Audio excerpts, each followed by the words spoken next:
Don't be mad at Caitlin Clark. She's getting $28 million. Don't they want sisters to get paid, or they don't want a white girl to get paid first? I think that's what it is. Definitely what it is. Since she has signed this contract, you guys, and her WNBA season has come and gone. And with that, Nike has not done one thing to promote her. We have not seen any commercials. We have not seen any ads. We have not seen any Caitlin Clark merchandise. And we for sure as hell have not seen any Caitlin Clark signature shoes. What if I told you that a single sponsorship agreement might include the whole sports world?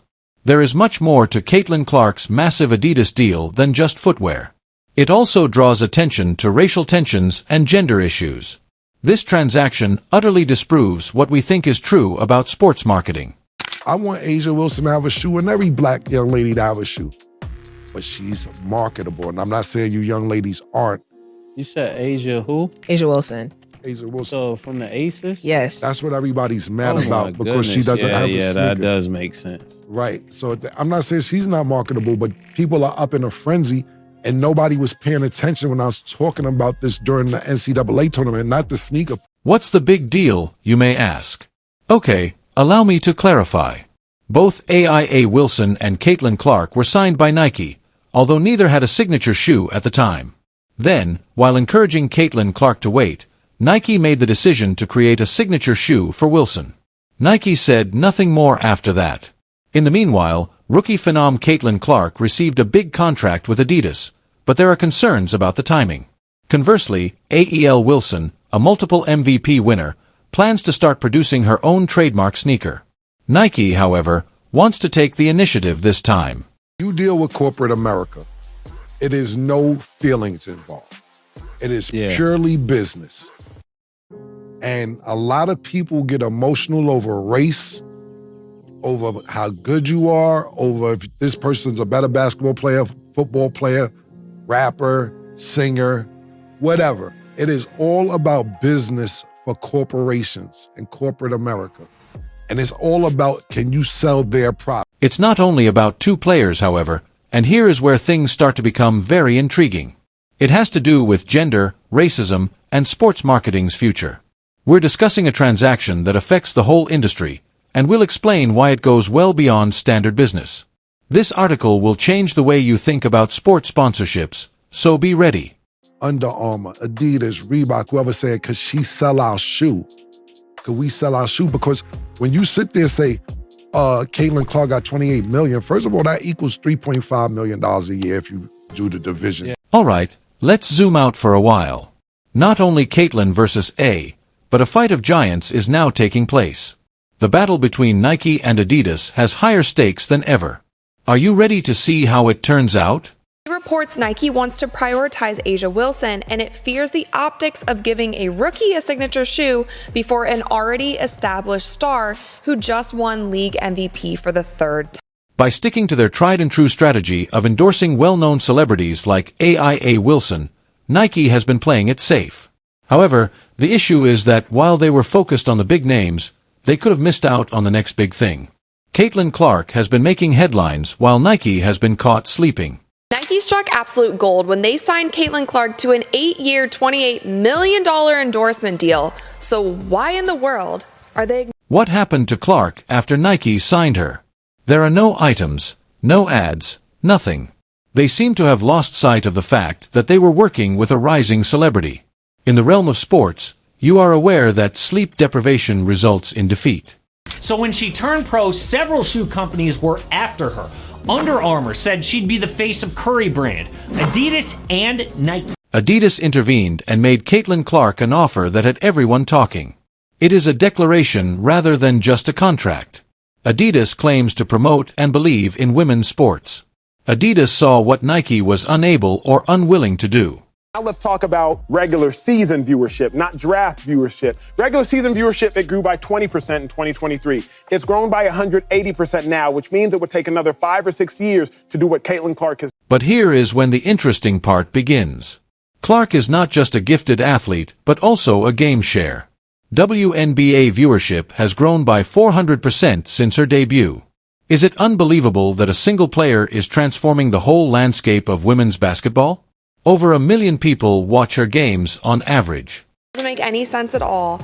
And playing the politics where, oh, we need to release Asia's shoe first. Well, no, it's not Caitlin's fault that you haven't done anything for Asia yet. And maybe think about, why haven't you released something for Asia yet? Is it because you're not sure how it will sell? And if that's the truth, like, that's just business. Why are we coddling these women? You wouldn't see this on the men's side. If a brand thinks they're gonna sell shoes with a player, they're gonna release some stuff.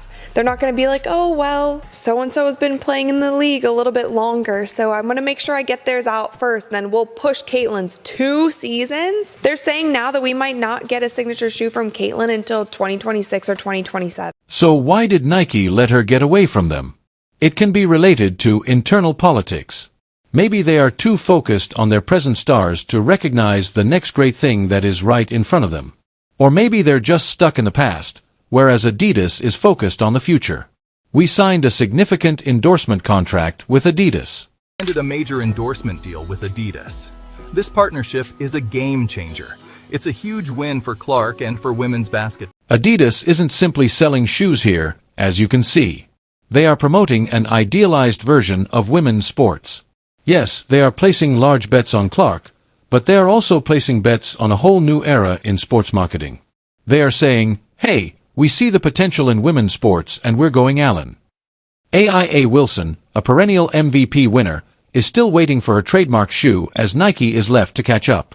Meanwhile, Adidas is altering the game and making changes that are benefiting the whole business. People can love a player, love everything that they're about, and want to buy their shoes. Wilson capitalized on Caitlin Clark, and they put out signature Caitlin Clark balls and other merch that literally sold out within minutes of them going live. The hype that Caitlin Clark had going into this season, we will not see that again. She came off of playing in a national championship game that had over 20 million people tuned into that game, then going straight into the draft, and then going straight into the WNBA and breaking an insane amount of records. So what does this signify for sports marketing going forward?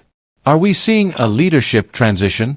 Or is Adidas about to surpass Nike?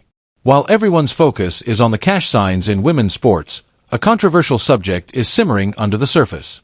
Does this endorsement controversy have anything to do with race? If so, how would it change the overall sports marketing landscape? There is much more going on here than just contracts and footwear, despite what you would think. We are talking about a circumstance that is highlighting some more significant issues facing the sports marketing sector. I wonder how many comments they read from black fans saying something like, don't let the white media promote that white bitch into taking over our game. Let's deal with this problem head-on. The criticism of Caitlin Clark's success, according to some, goes beyond her athletic ability and instead focuses on the fact that she is a white athlete participating in a sport that is dominated by black athletes. Although this is a delicate subject, we must address it if we are to fully understand the circumstances. We're committed to Asia Wilson. However, gender in sports marketing is also being highlighted by this entire problem. Thus, race is not the only factor. In addition to changing the rules for her, Clark's deal with Adidas is also redefining how companies see female athletes and their potential marketability, which has an impact on women's sports sponsorships in general. How impressive has Asia been this season? I think she's the greatest player in the game. I think she's one of the greatest players of all time, and we just need to stand down and recognize and pay homage. 24.0 points per game, 12.1 rebounds per game, and now 1,000 points in a single season. Asia Wilson's stats are off the charts. These lefties are fools. This is where things start to become very interesting, however. Problems aren't simply being shown by this circumstance. It is advocating for change. Businesses are being compelled to face their prejudices and reconsider how they support different athletes. There may be a change in the sports marketing industry as a whole. We are being forced to examine representation and recognition in sports marketing more closely as a result of this whole mess. Who is the big deal?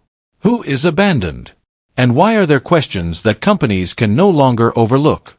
The biggest star in sports. It ain't happening. They're lying to themselves. They're delusional. Think about this. What additional options exist that traditional marketing strategies could be missing if Adidas is aware of Caitlin Clark's potential? This may signal the start of an entirely new age in sports sponsorships, one in which companies start funding a greater range of athletes and look beyond the typical suspects.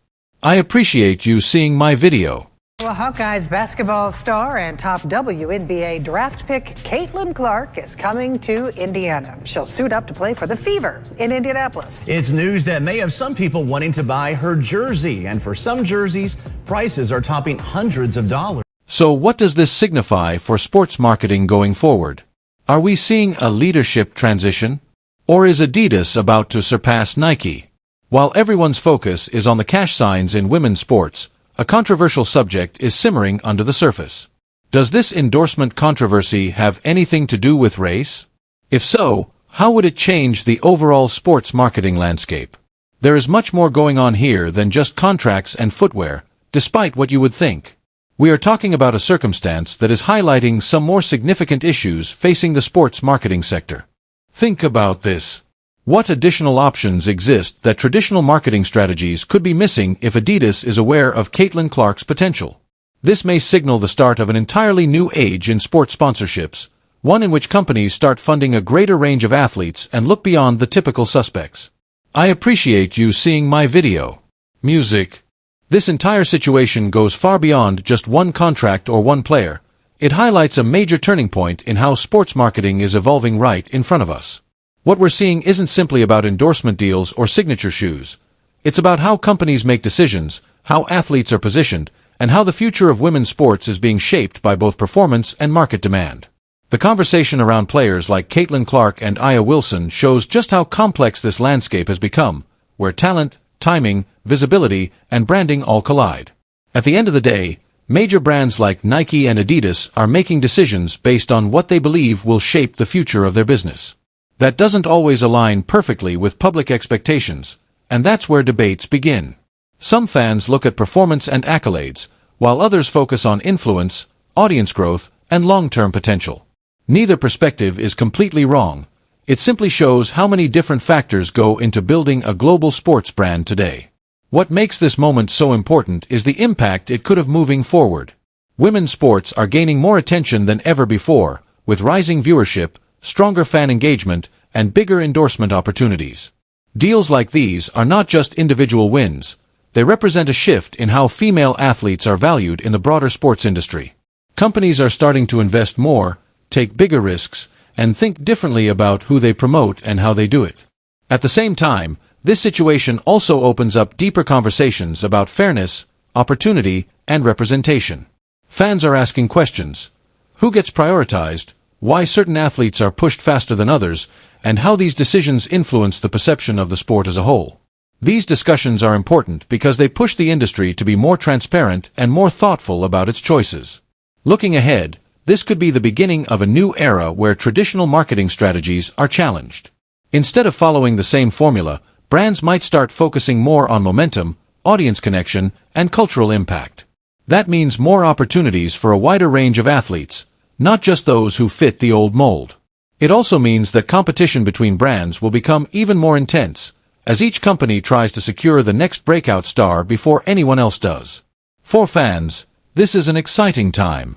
You're not just watching games, you're watching the business of sports evolve in real time. Every deal, every partnership, and every marketing move plays a role in shaping what comes next. And your voice matters more than ever, because fan engagement is one of the biggest drivers behind these decisions. So now it comes down to you. What do you think this all means? Is this simply smart business, or does it signal a bigger shift in the industry? Share your thoughts in the comments below and join the conversation. If you found this breakdown interesting, don't forget to like the video and subscribe for more deep dives into the stories shaping the world of sports. Thanks for watching Clark Facts Daily Basketball. If you enjoyed this video, make sure to like, comment, and subscribe for daily basketball facts, highlights, and amazing moments. I'll see you in the next video. Stay tuned and stay blessed.